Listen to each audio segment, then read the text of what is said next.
تو احباب ذی وقار آپ آج اس افضل شہر میں اور حضور نبی کریم صلی اللہ علیہ وسلم کی مقدس یادوں کے ساتھ وابستہ ہیں۔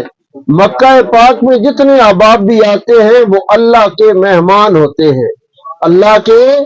مہمان ہوتے ہیں۔ آپ میں سے ہر ایک بندہ اللہ کا مہمان ہے، اور اللہ کے مہمان کی قدر دانی کرنا مومن کی شان ہے۔ احباب ذی وقار، اس موقع کے اوپر میں اپریشیٹ کروں گا اپنی ساری ٹیم کو، خصوصاً سبحان ٹریول کے ہمارے ساتھی تشریف فرما ہے علامہ محمد آصف ضیاء صاحب کہ جو کہ اپنے گروپ کے ہمراہ ہمارے ساتھ تشریف لائے۔ اللہ رب العزت ان کے سبحان ٹریول کو دن دگنی رات چگنی ترقی عطا فرمائے۔ ہمارے لیے سہولت کاری کا جو ہے کام کیا حمزہ علی ٹریول کاروان مدینہ نے، رب کریم ان کی اس کاوش کو قبول و منظور فرمائے۔ ہماری ہم کھڑے ہیں اب غار ثور کے اوپر، تو اللہ رب جی وہ غار ثور وہ سامنے پہاڑ ہے جی، غار ثور اس کی چوٹی کے اوپر، یہ تھوڑا سا سیدھا جی وہ سامنے جی غار ثور ہے، اس کے اوپر وہ پہاڑ ہے، وہ پہاڑ سامنے یہ اوپر والی جو صرف ایک ہی چوٹی ہمیں نظر آ رہی ہے، یہ غار ثور ہے۔ اس کو جبل ثور کہتے ہیں، جبل کہتے ہیں پہاڑ کو، ثور کہتے ہیں بیل کو، تو اس کی شکل جو ہے وہ بیل جیسے والی ہے جی۔ سنیں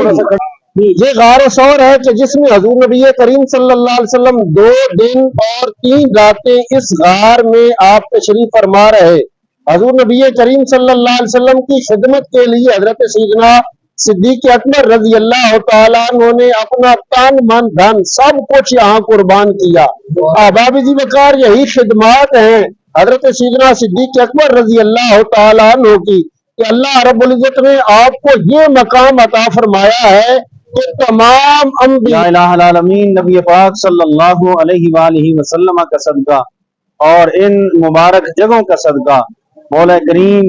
یہ جس جگہ ہم موجود ہیں اس جگہ کا صدقہ، غار ثور کا صدقہ، مولا کریم جتنے بھی غلامان رسول صلی اللہ علیہ وسلم یہاں حاضری کے لیے